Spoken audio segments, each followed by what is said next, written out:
I turned my back for 1 second to dry off, and the next thing I know, he's holding this eucalyptus oil container, and it's empty. And I was like,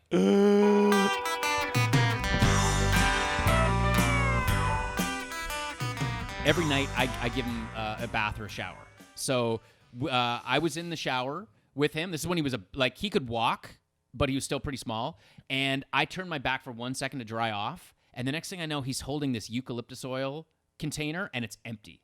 And I was like, oh my God, did he drink this? And it's on the bottle. It's like toxic. It has a child-proof thing on it. Okay. First of all, No, you know what happened? He peed on the floor. I feel like I'm your wife, and do you feel it too, Dennis? He's like, no, seriously, this wasn't. No. It wasn't my fault. No, it was so bad. Somebody did this. What happened was he peed on the floor because he didn't have a diaper on because he just got. So I turned around to grab the towel to dry it up, and when that's all I did. I turned around, and by the time I looked back, it was in his hand, and I was like, ooh, and it was empty, and I was like panicked, and then I was like, I couldn't tell if he drank it though. Because I was like smelling him. I'm like, I grabbed it from him. I'm like, this. And then I'm holding the childproof cap in my hand. I'm like, how did that get off? It's a childproof can. And also a cap. Where did he get it from? I don't even know where he got it from.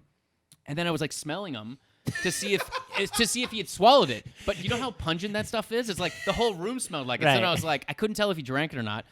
And it was like a eucalyptus bath salts or something? No, it was an oil, like eucalyptus oil, like just a concentrated oil, which has like highly toxic, dangerous. It's like a big like skull on the thing, and I was like, oh my God.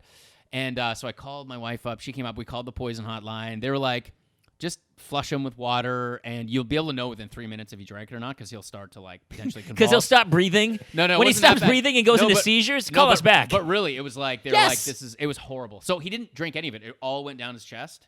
But that was like a nightmare. Okay, so what did your wife say to you? She was super pissed off. I mean, she was very, very, very upset. She Canadian too? No, she's from Atlanta, Georgia. No, you're lucky she didn't stab you. Yeah, no, I know. Georgians just stab first, don't they, Jeff? I feel like. She was so pissed off, which I totally get. But I was Who took the cap off the eucalyptus? He took the cap off the eucalyptus. How could he? I don't know. That's what I don't know. She did it. She left the cap off. It was her oil. That's what I said. See? It was. It was her. I don't use it. You know what? Oil. This is in a court of law. Yeah. So then we had this major argument fight. Not about that, because I was like, my fault. I didn't see him do it. But in my defense, you had a fight about something else, did you?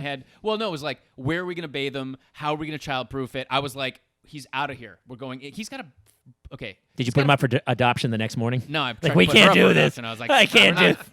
Oh, it was her. Yeah. Now it's her fault. No. Yeah. Obviously. That on your watch, he drank eucalyptus oil. It's not her that fault. She left open. That she left open. No, clearly, honestly, she didn't leave it open. That's the thing. It was a close. But thing. did she leave it at a height where? So that's what it was. It was in her drawer in a thing, and so got to put it up high. That's on her.